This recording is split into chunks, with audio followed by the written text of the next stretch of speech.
Uma sociedade que não reconhece que cada indivíduo tem seus próprios valores, aos quais tem o direito de seguir, não pode respeitar a dignidade do indivíduo e não consegue realmente conhecer a liberdade. Hayek. Este é o Visão Libertária, sua fonte de informações descentralizadas e distribuídas. A Fábula das Abelhas é um poema satírico escrito por Bernard Mandeville no século XVIII. O texto acompanha uma sociedade de abelhas mercadologicamente desenvolvida e os motivos que culminaram em sua ruína. Uma grande colmeia de abelhas repleta, que viviam em luxuosidade completa, porém tão famosa por leis e ação, quanto por copiosa população, constituía o grande manancial do saber científico e industrial. Por mais que a desigualdade social fosse enorme na colmeia, o livre comércio garantia que até os mais pobres não passassem por necessidades, a tal extremo que mesmo os miseráveis viviam melhor que os ricos do passado, e nada podia ser acrescentado. Apesar dos benefícios que o comércio proporcionava, a população era muito corrupta e imoral. A colmeia era repleta de charlatões, canalhas e políticos corruptos. Assim, todas as vezes que um escândalo vinha à tona, as abelhas rezavam aos céus, pedindo por mais honestidade em sua sociedade, até que Júpiter ficou irritado com suas numerosas preces e decidiu atendê-las.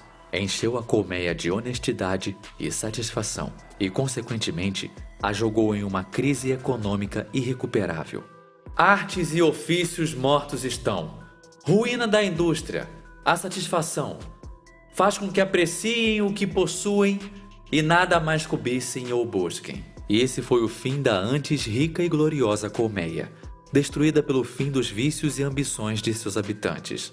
Antes de prosseguir para a visão libertária do poema, é preciso deixar claro que ele não é uma analogia à teoria keynesiana, como muitos interpretam. Primeiro, porque a economia como ciência ainda nem tinha nascido, apesar de nascer alguns anos depois da publicação da sátira, com Adam Smith e A Riqueza das Nações.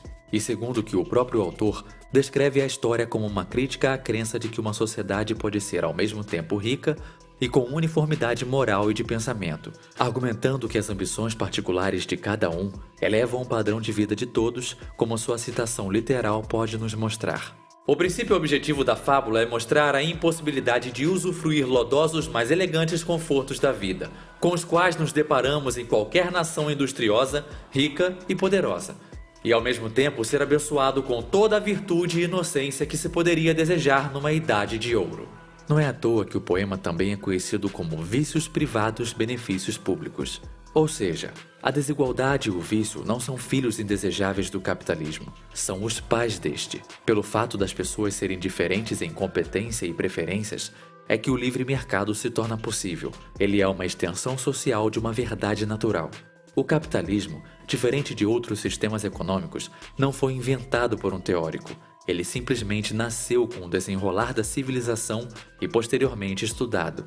É impossível desfrutar dos benefícios do mercado e ao mesmo tempo mudar sua natureza para que seja igualitária. É o mesmo que exaltar a velocidade de um guepardo e achar um absurdo sua incapacidade de voar. E então, para tentar resolver esse suposto defeito, costurar asas em suas costas só para se surpreender que agora ele continua incapaz de voar e, ao mesmo tempo, perdeu também sua magnífica velocidade. Olhe para os direitos trabalhistas, por exemplo. São benefícios garantidos por lei para todos os trabalhadores aqui de Banânia, ou Brasil para os estatistas. Sendo assim, um benefício público. Mas eles encarecem os custos dos bens e serviços de toda a economia, já que agora os produtores precisam diluir esse encargo adicional dentro de suas mercadorias.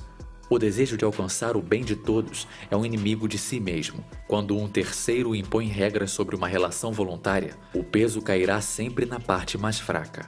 Logo, a melhor maneira de garantir o progresso e a ascensão dos mais pobres é deixar o mercado seguir o seu curso. Já diria Nietzsche, é preciso caos dentro de si para gerar uma estrela brilhante. Mas mesmo as relações dentro do capitalismo selvagem precisam de um mínimo legal para funcionarem. David Ricardo afirma: a quantidade de emprego no país depende não apenas da quantidade de capital, mas da distribuição vantajosa e, sobretudo, da convicção de cada capitalista de que lhe será permitido usufruir sem ser molestada dos frutos de seu capital. sua habilidade e sua capacidade empreendedora. Retirar dele tal convicção é aniquilar de uma só vez metade da indústria produtiva da nação e seria mais fatal para o trabalhador pobre do que para o próprio capitalista rico. Ele está basicamente dizendo que é preciso existir segurança jurídica, uma verdade, inclusive até mesmo para o ancapistão. As regras do jogo precisam ser claras e bem definidas. Essa é inclusive uma das forças do livre mercado. Ele precisa de muito pouco para seu perfeito funcionamento. Diferente do comunismo, por exemplo, que de acordo com alguns de seus defensores, não funcionou, pois é preciso que seja instaurado globalmente. Fico imaginando se os aliens um dia visitarem a Terra. Será que os comunistas dirão que dessa vez deu errado porque eles não se converteram? Mas voltando para a realidade do nosso universo, quais devem ser as regras que garantam o bom funcionamento da sociedade? Novamente, Bernard tem uma resposta. O comércio é o principal, mas não o único requisito para engrandecer uma nação. Há outras coisas das quais é preciso cuidar além disso. O meu e o seu precisam ser garantidos e os crimes precisam ser punidos. Ou seja, no século XVIII, uma sátira já ensinava o básico para a vida harmônica em sociedade. A propriedade privada deve ser garantida e os criminosos devem ser devidamente punidos. A fábula das abelhas mostra como elas viviam reclamando da imoralidade de suas semelhantes, dos esquemas de corrupção, dos ladrões e dos demais defeitos.